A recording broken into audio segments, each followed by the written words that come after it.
Are you curious to know what exactly does a virtual assistant do day to day? Here's a real list on what I was paid for as a virtual assistant in my first year. Hey, my name is Saba and I help new and overwhelmed VAs turn their skills into predictable income online minus all the overwhelm. And in this video, I'm going to be sharing with you the tasks that I did as a beginner virtual assistant. These were my everyday tasks that I did as a brand new VA. So you know exactly what's on the table if you haven't started your journey yet, or if you're thinking of pivoting your services, these will give you an idea of what you can also be looking into. And if you're not sure where to even begin as a virtual assistant with your skills, take my free money-making skills quiz below in the description. It'll pinpoint your most profitable skill that you can build your one clear offer around so that you can launch a virtual assistant business as well. So here are some of the main tasks that I did as a beginner. Email management and organizing. Starting with my very first client, I was tasked to clean out email inboxes that had years of build-up emails. And I know you know what I'm talking about. Those people who have like 20, 30, 50,000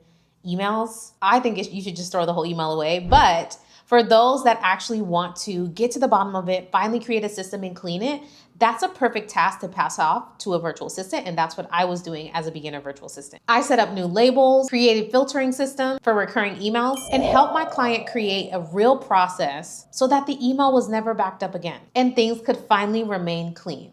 And she could say hello to inbox zero finally. Scheduling meetings and calendar management. It was my job to make sure I looked ahead on my client's calendar and made sure that she was not double booked. I would handle any rescheduling of her clients as well by emailing them and letting them know that she's not available, giving them some new times that we could reschedule their call to. Or if your client doesn't have calls, but they have a in-person service or a virtual service, as a virtual assistant, you could be handling the rescheduling of those clients as well. That's all a part of the client experience, and that's exactly what my first client had me working on with her to allow her to be in different places at the same time. So while I was managing the inbox and making sure that everyone was getting taken care of, she could be in front and making sure that she was serving the clients for the service that they were paying for. Social media scheduling and basic content repurposing. So what is even content repurposing? It's the strategic reuse of existing content in a different format, like taking a YouTube video and turning it into an Instagram reel, and then taking the transcript of that YouTube video and creating a blog post out of it.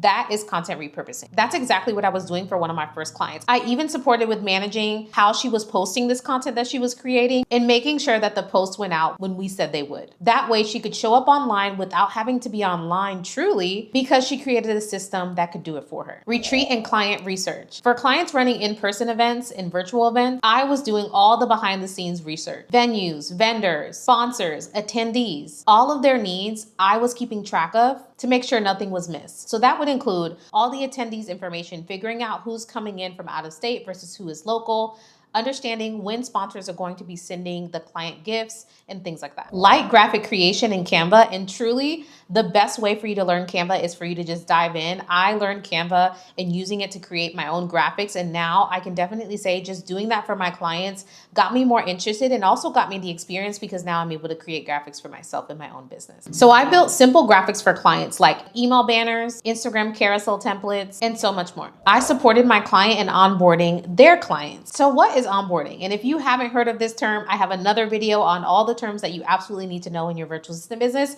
So definitely check that out. Every business onboards their clients in some way. Whether you are an online business or you have a physical product at a storefront, there is a way that when someone becomes a new client, that you capture their information, that you show your appreciation to them. And every business does that differently. I helped my client systemize how she welcomes and onboards her clients by updating her intake questionnaire that people fill out when they're looking to work with her to inquire about her services, even making sure that her scheduler is up to date with availability. So if someone wants to book a call with her, they're not running into a roadblock, and even making sure that the welcome guide that we send our clients are up to date by keeping it outlined with the most up-to-date things and even having it designed. Invoicing and following up. So I was helping my clients create, send, and follow up on their client invoices just so that they didn't have to. Because honestly, as a business owner, you're going to, at some point in your business, be chasing down an invoice, because that's just how things can be. And so passing that off to a virtual assistant allows you to not have to worry about chasing down your clients for them to pay you, but having someone step in the middle so that you don't have to do that. And so as you can see, with all the things that I did as a beginner virtual assistant, none of that required for me to have any fancy tech setup. All I had to do was show up and support my clients with what was overwhelming them. My very first paid task as a virtual assistant was helping a Squarespace web designer create promotional graphics in Canva. She handed me her templates that she created herself, and my main job was to simply drag and drop copy into the templates so that we could use them on social media. And as our trust and working relationship grew, she started trusting me to help her with even more robust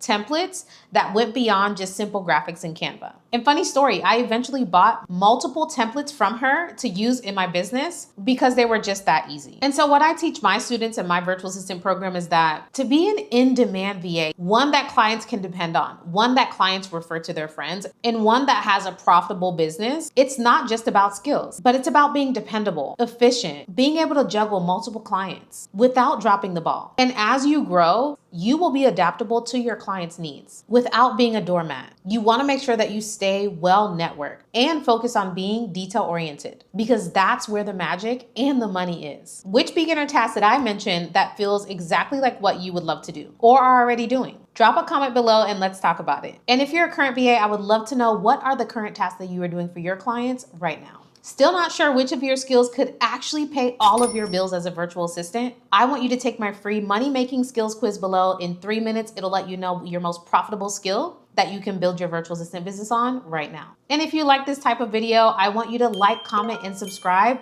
and I'll see you in the next one.